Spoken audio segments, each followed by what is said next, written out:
اعوذ باللہ من الشیطان الرجیم بسم اللہ الرحمن الرحیم۔ پیارے دوست السلام علیکم۔ اس ویڈیو میں ہم آپ کو بتائیں گے کہ اللہ اس گناہ کو معاف نہیں کرے گا جو آج کل زناکاری اور بدکاری بہت عام ہو چکی ہے۔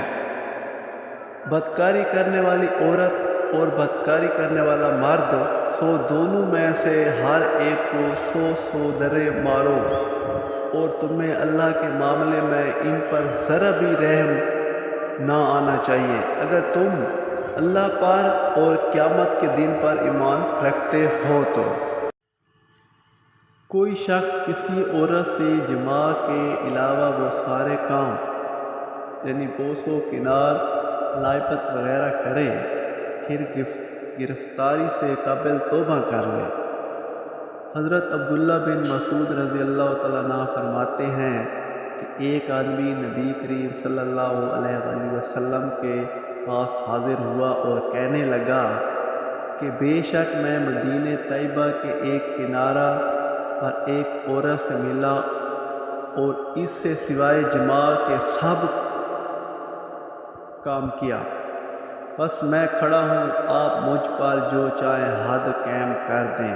یہ سن کر حضرت عمر رضی اللہ تعالیٰ نے فرمایا کہ بے شک اللہ تعالیٰ نے تیری 70 پوشی کی قسم کہ خود اپنے آپ کو 70 پوش کرتا۔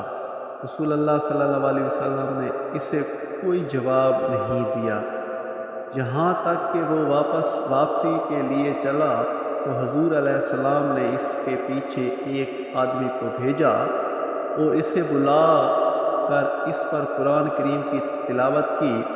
آیت کریمہ ترجمے کے ساتھ: نماز قائم کیجیے دن کے دونوں اطراف میں اور رات کی تاریکی میں، بے شک نیکیاں برائیوں کو دور کر دیتی ہیں۔